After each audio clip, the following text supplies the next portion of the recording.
pentingnya mudik ini dimaknai tidak hanya soal teknis, tapi dimaknai dua hal sekaligus.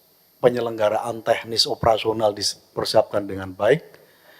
Yang kedua adalah membaca dengan cermat tren atau kecenderungan para pemudik kita dari tahun ke tahun yang punya pola yang sudah sangat berbeda sekali.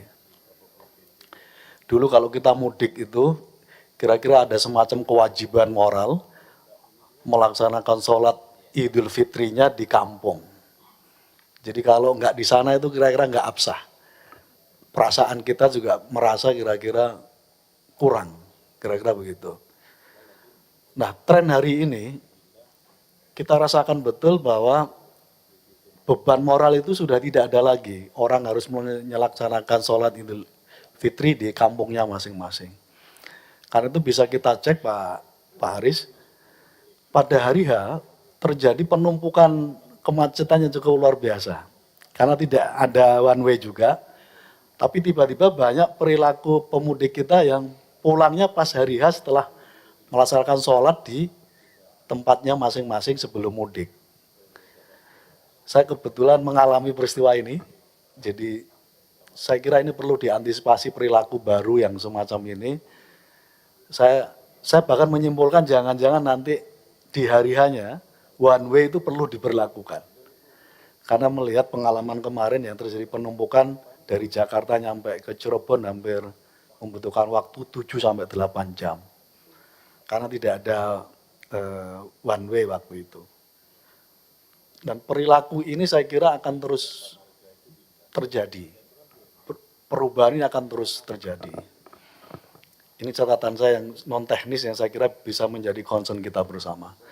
Yang kedua, saya apresiasi betul kebijakan soal WFA, Pak Menhub. Ini betul-betul, saya tidak tahu persis persentasenya tadi Pak Aris cerita sebenarnya. Tapi ini merubah perilaku betul, merubah pola perjalanan pemudik kita. Bisa mengurai dan tidak terjadi penumpukan di apa yang kita prediksikan sebelumnya. Nah, karena itu saya membayangkan WFA ini tidak hanya berlaku bagi ASN dan BUMN, mungkin tahun ke depan dengan konsolidasi yang baik bisa berlaku juga bagi pihak swasta. Artinya potensi untuk menekan terjadinya penumpukan di high season tertentu bisa kita kurangi. Jadi kira-kira akan meningkatkan prosentase betapa WFA ini kalau melebar sampai ke swasta akan semakin bagus dampaknya bagi tidak terjadinya kemacetan ke depan. Yang keempat, Bapak Ibu saya hormati, melalui forum yang baik ini, saya mengepil kepada kita semuanya, kalau sekiranya ini belum terlaksana, saya kira ini bisa menjadi niat kita sejak dari awal bahwa kita rekomendasikan bersama ke depan tahun 2024 pemudik dengan roda 2 kita stop. Dan pemerintah menyelenggarakan sepenuhnya supaya kalau tetap ingin bawa sepeda motor tapi tidak dinaiki, tapi dinaikkan ke fasilitasi yang diberikan oleh pemerintah.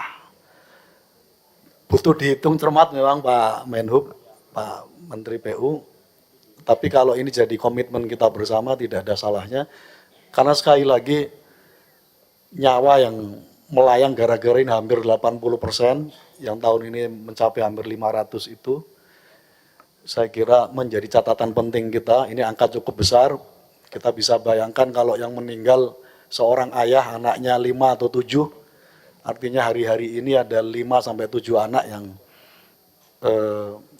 tidak punya ayah karena kecelakaan.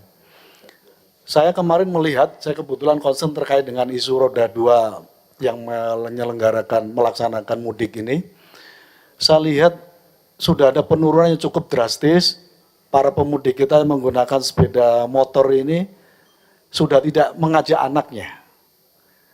Ini saya kira poin penting pada mudik kemarin ini, jadi hampir ada penurunan saya lihat 40% pemudik yang menggunakan sepeda motor tidak menyertakan anaknya.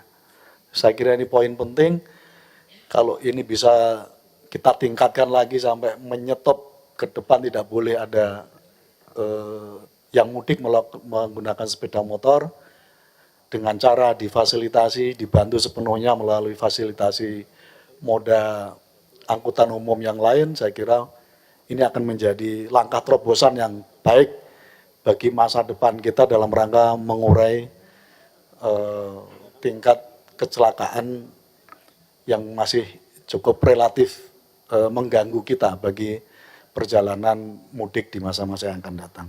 Saya kira itu beberapa catatan yang bisa saya sampaikan.